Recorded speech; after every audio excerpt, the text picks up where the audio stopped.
Chers amis, bonjour. Je commence la série de méditation sur le rosaire.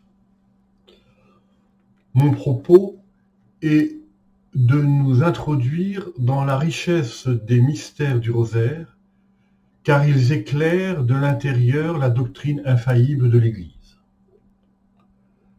Je ne vous propose pas une doctrine différente et je ne suis pas à la tête d'une secte. Je n'appartiens à aucun courant qui font souffrir l'Église. Je réclame le droit d'être pleinement catholique, fidèle au magistère, à la discipline sacramentelle et à la tradition la plus haute. Je ne vous propose rien d'autre. Je vous fais partager ce que j'ai reçu depuis ma conversion à San Damiano il y a près de 50 années. Ce premier chapitre contient l'histoire du rosaire, son importance et le credo. Son histoire.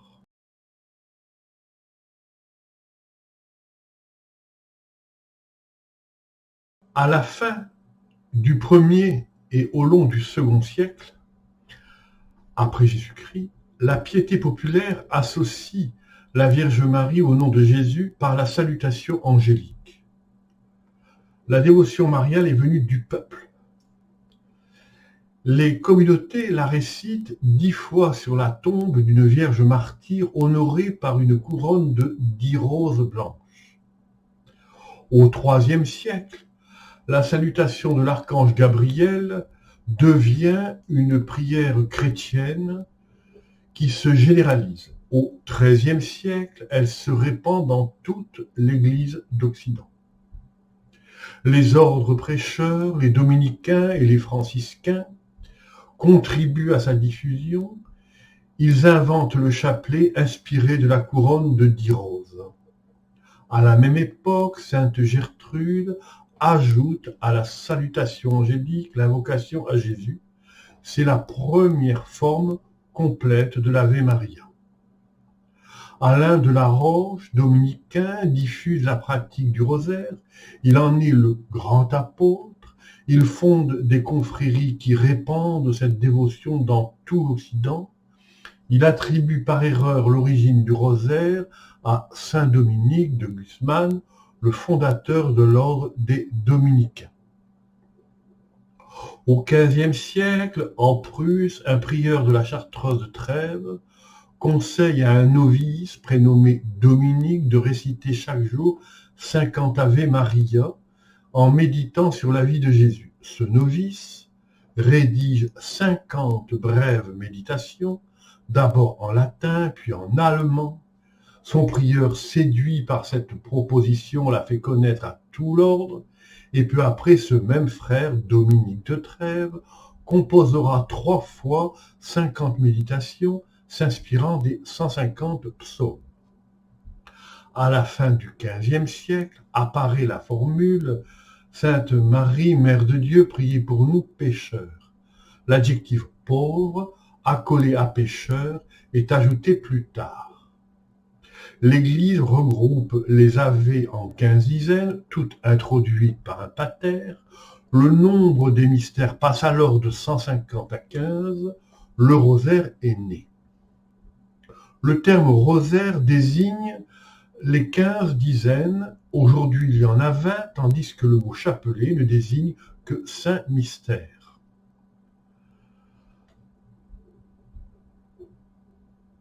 Le pape Saint Jean-Paul II ajoute 5 mystères lumineux, ce qui fait toujours polémique dans les milieux conservateurs et ultra-catholiques, ainsi que dans les courants issus du modernisme. Ils ont tort. Ils font obstacle à des grâces singulières qui fortifient notre foi en nourrissant la résistance spirituelle à la suite de Marie, la victorieuse du dragon. Une résistance ferme, sans compromis, au service de la charité et de la vérité. De la vérité. Ces mystères médités, élargissent la communion fraternelle à tous les hommes et femmes qui résistent aux puissances du mal et respectent la loi naturelle. Les mystères du rosaire nous font entrer davantage dans le mystère du Christ, rédempteur, dans la compréhension du salut. Ils nous aident à patienter fort face aux troubles de notre époque et nous unissent à l'intention du Seigneur quant aux événements eschatologiques.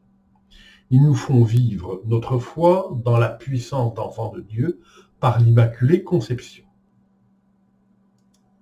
Le rosaire, pédagogie de la doctrine de l'Église catholique romaine. Le rosaire contient l'ensemble de la doctrine catholique comme le credo, avec cette particularité qu'il nous fait vivre la vie de Jésus par Marie. Il est un instrument puissant et redoutable contre les forces du mal et contre les tentations. Le réciter à voix basse ou à voix haute constitue un véritable exorcisme. Le récitant adhère à la vérité vivante, il se protège de l'erreur doctrinale et des hérésies, dans la mesure où il reste dans l'intention de l'Église, dans la mesure où il obéit, il vit de la doctrine de l'Église. Chacun de ces mystères contient et illumine un point de la doctrine. Le rosaire est authentique école de l'esprit de pauvreté, de l'esprit intérieur, de l'esprit de dépouillement. Il favorise le développement, la croissance de la doctrine en chacun des récitants et le fait pénétrer dans le sanctuaire des cœurs unis. Il est l'adjuvant des sacrements par lequel circule la vie surnaturelle comme le sang irrigue notre corps. La Vierge Marie ne cesse d'enseigner et de le rappeler l'importance de le réciter et d'en méditer chaque mystère. Entre le 17 avril et le 24 mai 1963, elle enseigne à sœur Elisabeth Kiedelman le mystère de la flamme d'amour, qui peut être introduit dans l'Ave Maria comme suite. Je vous salue Marie, pleine de grâce, le Seigneur est avec vous. Vous êtes bénie entre toutes les femmes, et Jésus, le fruit de vos entrailles, est béni. Sainte Marie, Mère de Dieu, priez pour nous pauvres pécheurs. Répandez l'effet de grâce de votre flamme d'amour sur toute l'humanité, maintenant et à l'heure de notre mort. Amen. Prière approuvée par le Saint-Siège. Cette formule, ajoutée à la demande de Jésus et de Marie, est très efficace pour se protéger des erreurs doctrinales qui ont été répandues dès l'ouverture du Second Concile du Vatican. Crise qui réactivera celle du modernisme qui ne faisait que sommeiller et qui se prolonge jusqu'à nos jours, hélas. Des grâces singulières sont accordées pour la délivrance et le soulagement des âmes du purgatoire, ce qui les encourage à prier pour nous. Obéir à la Mère de Dieu, c'est honorer la très sainte Trinité et contribuer à son triomphe sur le dragon.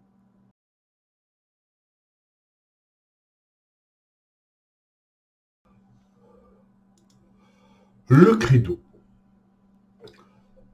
Le credo est le résumé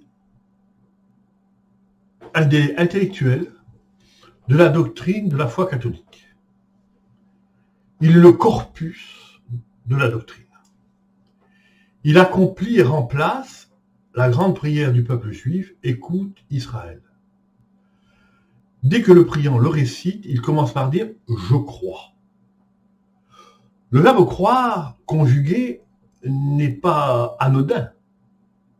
C'est une parole en acte qui signifie « je confesse ma foi ». Je dis et je fais la vérité avec la grâce de Dieu. Mais ma volonté est de faire et de dire la vérité selon Dieu. En disant je crois, j'engage mon corps, mon âme et mon esprit dans la vérité ainsi que ma liberté, qui est en moi dès mon premier génome, qu'elle précède, puisqu'elle est la substance de Dieu créateur. La vérité, n'est-ce pas? Elle est totalement en moi par le sacrement du baptême. La vérité me contient, je la contiens par la foi et elle me fait être dès l'instant de mon animation, puisque Dieu est la vérité substantiellement. En disant je crois, j'affirme mon adhésion à la révélation, depuis Moïse au dernier des apôtres et enseigné infailliblement par l'Église catholique romaine. Le catéchisme de l'Église catholique enseigne la foi est la réponse de l'homme à Dieu qui se révèle et se donne à lui en apportant en même temps une lumière surabondante à l'homme en quête de sens ultime de sa vie. Le credo nous introduit dans la plénitude de la révélation. Lorsque nous le récitons, nous portons avec nos frères dans la foi tous les hommes et femmes qui recherchent le salut, car c'est de l'intérieur de la Memoria Dei que cette communion réelle et d'intention se déploie et devient un canal pour les grâces divines.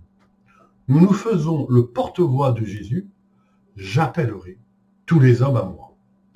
La récitation du rosaire chasse les démons, c'est également un exorciste en lui-même.